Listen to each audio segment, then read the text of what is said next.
तब द्रोण ने उनसे सारे अस्त्रों के प्रयोग तथा रहस्य सिखाने की प्रार्थना की। तो फिर द्रोण ने कहा कि तो फिर आप हमें सारे अस्त्र जो हैं उनको सिखाने की, उनका रहस्य को सिखाने की को सिखाएं। परशुराम ने यह प्रार्थना स्वीकार कर ली और द्रोण को धनुर्विद्या की पूरी शिक्षा दे दी।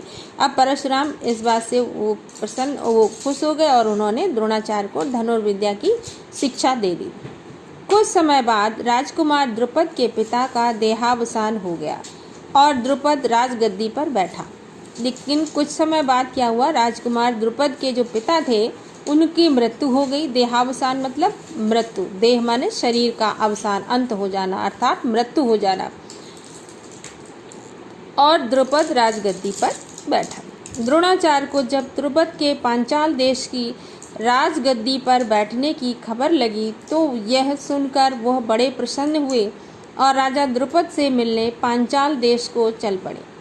तो जब द्रोणाचार्य को ये खबर लगी कि पांचाल देश की राजगद्दी पर अब द्रुपद बैठ गया है तो उन्हें अपनी बात वही पुरानी वाली याद आ गई कि उसने कहा था मैं आधा राज्य दे दूंगा। तो वो सुनकर बड़े खुश हो गए द्रोणाचार्य और राजा द्रुपद से मिलने पांचाल देश को चल पड़े। उन्हें गुरु के आश्रम में द्रुपद की लड़कपन में की गई बातचीत याद थी। सोचा यदि आधा राज्य न भी देगा तो कम से कम कुछ धन तो जरूर ही देगा। ये उन्हें उम्मीद नहीं थी कि वो आधा राज्य दे देंगे। तो उन्हें लगा द्रोणाचार्य को अगर वो पूरा नहीं, आधा नहीं तो कुछ ना कुछ धन तो जरूर ही दे देगा क्योंकि वो राजा बन गया। यह आशा लेकर द्रोणाचार्य राजा द्रुपद के पास पहुँचे और बोले, मित्र द्रुपद, मुझे पहचानते हो ना? तो ये द्रोणाचार्य जो थे उनके पास गए और द्रुपद के पास और बोले, मित्र दोस्त, अब मुझे तुम पहचानते हो ना? मैं तुम्हारा बालपन का मित्र द्रोण हूँ। मैं तुम्हारे बचपन का, बालपन मतलब बचपन का मित्र हूँ, द्रोण हूँ। ऐश्वर्य के मद में मत्त हुए राजा द्रुपद को द्रोणाचार्य का आना बुरा लगा और द्रोण का अपने साथ मित्र का सा व्यवहार करना तो और भी अखरा।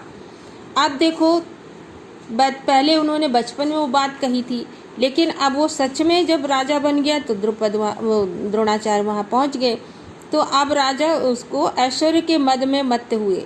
ऐश्वर्य के मद मतलब जब धन संपत्ति आ जाती है ना तो लोग उसके भोग विलास में लग जाते हैं और सब कुछ भूल जाते हैं कि हमने क्या कहा था। तो राजा द्रुपद को जो था द्रोणाचार्य का वहाँ आना और बुरा लगा उन्हें, और द्रोण का अपने साथ मित्र का सा व्यवहार करना तो और भी अखरा है, और भी उसे खराब लगा। क्या हुआ? वह द्रोण पर गुस्सा हो गया और बोला, ब्राह्मण, तुम्हारा यह व्यवहार सज्जनोचित नहीं है। तब द्रुपद को उसके ऊपर गुस्सा आ गई और द्रोणाचार्य के ऊपर बोले कि मित्र, तुम्हारा इस तरह से मुझसे मित्र का सा व्यवहार करना ये सज्जनोचित नहीं है, सज्जनों के लिए उचित नहीं है, यानी अच्छे लोगों के लिए उचित नहीं है। मुझे मित्र कहकर पुकारने का तुम्हें साहस कैसे हुआ? तुम एक गरीब ब्राह्मण हो और मैं एक राजा हूँ, तो तुम्हें मुझे मित्र कहकर यानी दोस्त कहकर पुकारने का तुम्हें हिम्मत कैसे पड़ी? सिंहासन पर बैठे हुए एक राजा के साथ एक दरिद्र प्रजाजन की मित्रता कभी हुई है? इन्होंने ये देखिए क्वेश्चन मार्क लगाया। तो इस तरह से इन्होंने कहा कि जो सिंहासन पर राजा बैठ जाता है तो उसके साथ एक गरीब जो प्रजा है वो उसकी दोस्ती कैसे हो सकती है? तुम्हारी बुद्धि कितनी कच्ची है, यानी तुम्हें ना समझ हो, तुम्हें कुछ पता ही नहीं है। लड़कपन में लाचारी के कारण हम दोनों को जो साथ रहना पड़ा उसके आधार पर तुम द्रुपद से मित्रता का दावा करने लगे। यानी जब हम बचपन में लाचार थे, लाचार क्यों थे? क्योंकि एक ही साथ रहते थे, एक दूसरे की ज़रूरत पड़ती थी सबको।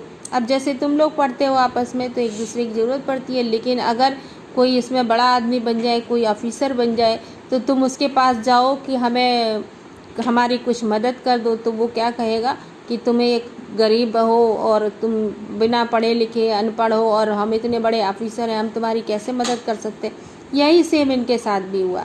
बोले तुम्हारी बुद्धि कच्ची है, लड़कपन में लाचारी के कारण, यानी मतलब हमारी ये बेबसी थी जो हमें तुम्हारे साथ रहना पड़ा, उसके आधार पर तुम हमसे मित्रता करने का दावा करने के लिए आ गए। ऐसा संभव नहीं है।